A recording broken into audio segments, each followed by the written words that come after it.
और दोस्तों, तो आइए आलोका एजुकेशन चैनल पर आप लोगों का स्वागत है। दोस्तों, आज आप लोगों के सामने कुछ महत्वपूर्ण प्रश्नों को लेकर आया हूं, जो कि परीक्षा की दृष्टि से अति महत्वपूर्ण है। तो ध्यान दीजिए, पहला क्वेश्चन आप लोगों के सामने है। किस अनुच्छेद में उपराष्ट्रपति के कार्यकाल का वर्णन है?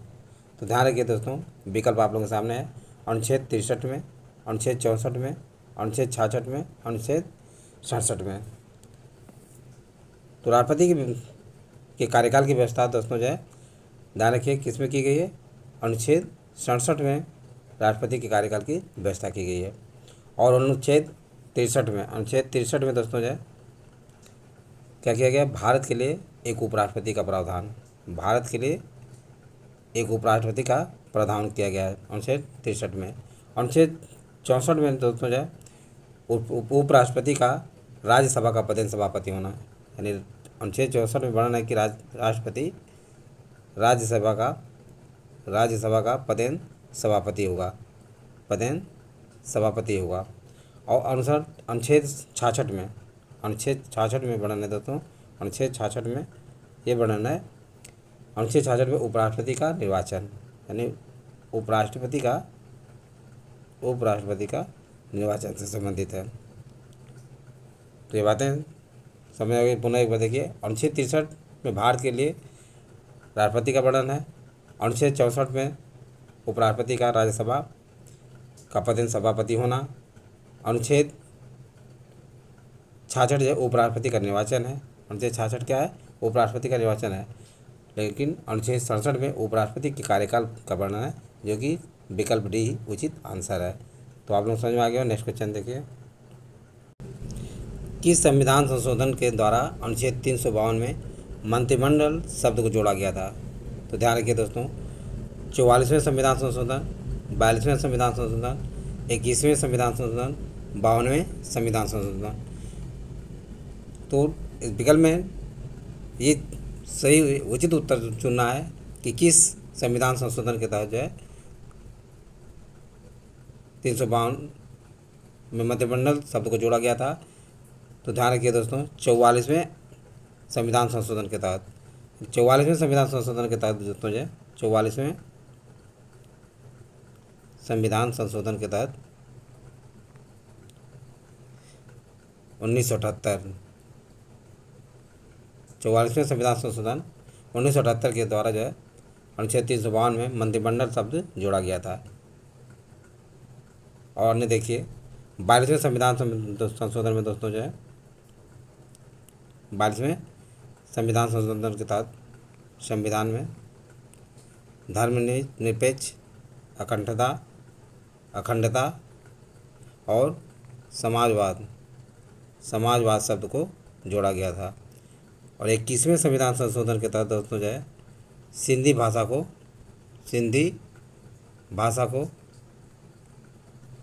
जोड़ा गया था। और 52वें संविधान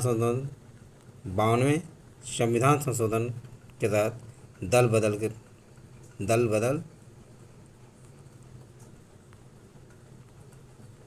पर प्रतिबंध लगाया गया था। तो ये सारी बातें आप लोग समझ में आ गया। तो किस संविधान संशोधन के द्वारा अनुच्छेद 352 में मंत्रिमंडल सब जोड़ा गया था? तो 44वें संविधान संशोधन के तहत जो है मंत्रिमंडल को अनुच्छेद 352 में जोड़ा गया था। तो ये सारी बातें लोग समझ में आ गया होगा। नेक्स्ट क्वेश्चन देखिए, भारत के उपराष्ट्रपति के निर्वाचन मंडल में कौन कौन सम्मिलित हैं? तो ध्यान रखिए दोस्तों, भारत के उपराष्ट्रपति के निर्वाचन मंडल में कौन कौन सम्मिलित हैं? विकल्प है लोकसभा के सदस्य, राज्यसभा के सदस्य, संसद के दोनों सदनों के सभी निर्वाचित एवं मनोनीत सदस्य। विकल्प डी है इनमें से सभी। तो दोस्तों ध्यान रखिए, भारत के उपराष्ट्रपति के निर्वाचन मंडल में कौन कौन सम्मिलित हैं? तो विकल्प इसका सी उचित आंसर होगा, क्योंकि संसद के दोनों सदनों के सभी निर्वाचित एवं मनोनीत सदस्य राष्ट्रपति के निर्वाचन मंडल में शामिल होते हैं। तो विकल्प सी इसका उचित आंसर है।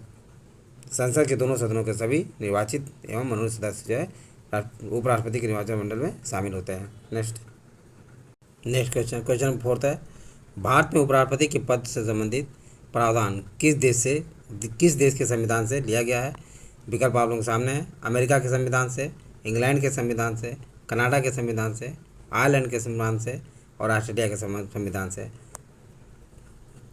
ये विकल्प है दोस्तों, अमेरिका के संविधान से, बी विकल्प है इंग्लैंड के से, सी कनाडा से है और डी आयरलैंड से है। डी क्या है? आयरलैंड से है। तो ध्यान रखिए।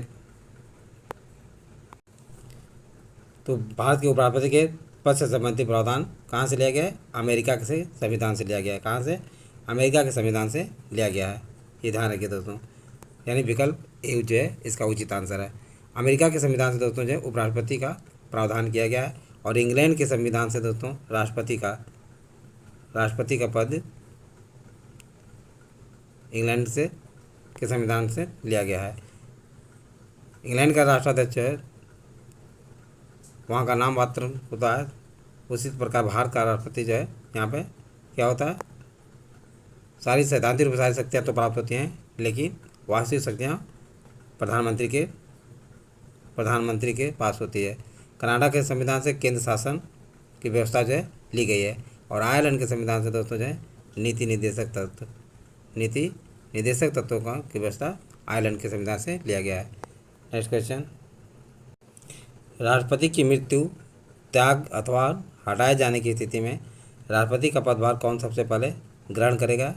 तो विकल्प देखिए दोस्तों, विकल्प ए है सर्वोच्च न्यायालय का मुख्य न्यायाधीश, लोकसभा का अध्यक्ष, भारत का उपराष्ट्रपति, इनमें से कोई नहीं। तो जिस समय भारत के राष्ट्रपति की मृत्यु, त्यागपत्र अथवा हटाए जाने की स्थिति में राष्ट्रपति का पद यदि खाली हो जाता है तो दोस्तों उस समय कौन सबसे पहले ग्रहण करेगा? तो भारत का उपराष्ट्रपति राष्ट्रपति की मृत्यु के पश्चात जो है उस पद पर राष्ट्रपति के पद धारण करेगा। अगर उपराष्ट्रपति नहीं है तो सर्वोच्च न्यायालय का मुख्य न्यायाधीश ऐसी स्थिति में राष्ट्रपति का पद संभालेगा। नेक्स्ट देखिए, नेक्स्ट है क्वेश्चन नंबर 6, लोकसभा में अविश्वास प्रस्ताव प्रस्तुत करने के लिए लोकसभा सदस्यों की न्यूनतम संख्या कितनी होनी चाहिए? न्यूनतम कितनी संख्या होनी चाहिए? तो ध्यान रखिए दोस्तों, विकल्प ए है 20 संख्या, 50 संख्या, 30 संख्या, 40 संख्या। 20 संख्या दोस्तों जो है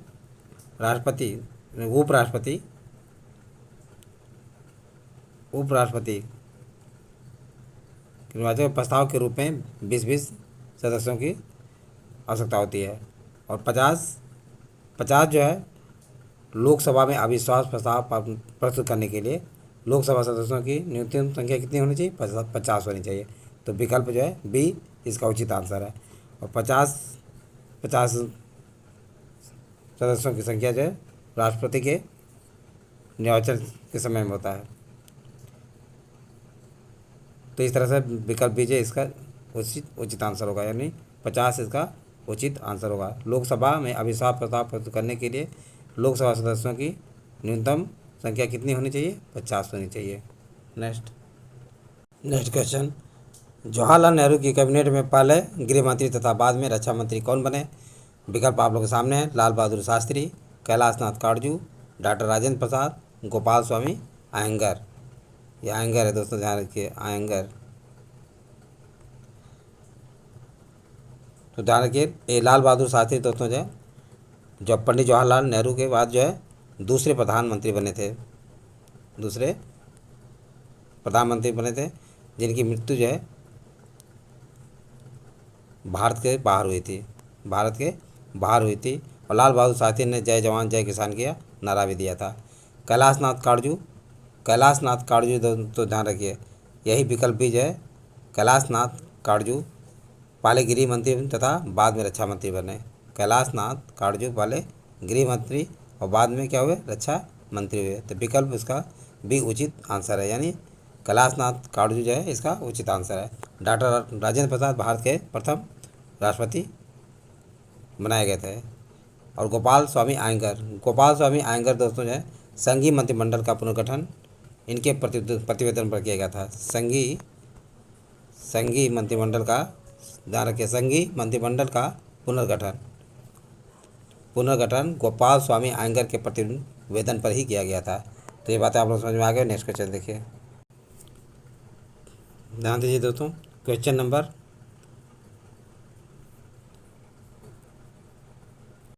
क्वेश्चन नंबर 8 है, मंत्रिमंडल में कुल मंत्रियों की संख्या प्रधानमंत्री सहित लोकसभा के सदस्यों की कुल संख्या के 15% से अधिक नहीं होगी। यह प्रावधान किस संविधान संशोधन के द्वारा किया गया था? तो ध्यान रखिए दोस्तों, विकल्प ए 91वें संविधान संशोधन 2003 के द्वारा, विकल्प बी है 52वें संविधान संशोधन के द्वारा, विकल्प सी 44वें संविधान संशोधन के द्वारा, और विकल्प डी जो है 42वें संविधान संशोधन के द्वारा जोड़ा गया था। तो ये ध्यान रखिए दोस्तों, जो विकल्प ए यानी 91वें संविधान संशोधन के द्वारा जो है 91वें संविधान संशोधन 2003 के द्वारा मंत्रिमंडल में कुल मंत्रियों की संख्या प्रधानमंत्री सहित लोकसभा के सदस्यों की कुल संख्या 15% से अधिक नहीं होगी। यह प्रावधान जो है 91वें संविधान संशोधन 2003 के द्वारा किया गया था। 52वें संविधान संशोधन में दोस्तों जो है दल बदल के पहलू पर जो है विचार किया गया था, और 44वें संविधान संशोधन ये जो है संपत्ति को मूल अधिकार से हटा दिया गया था, यानी 44वें संविधान सन 1978 में संपत्ति के अधिकार को मूल अधिकार से हटा दिया गया था और इसे विधिक कानून बना दिया गया था। 42वें संविधान संशोधन के अंतर्गत जो दोस्तों जो है ध्यान रखिए, धर्मनिरपेक्ष, अखंडता एवं समाजवाद शब्द को जोड़ा गया था। ये सारी बातें समझ में आ गई। नेक्स्ट क्वेश्चन देखिए, क्वेश्चन नंबर 9 है दोस्तों, भारत के राष्ट्रपति के द्वारा महान्यायवादी को कौन कौन कार्य सौंपे गए?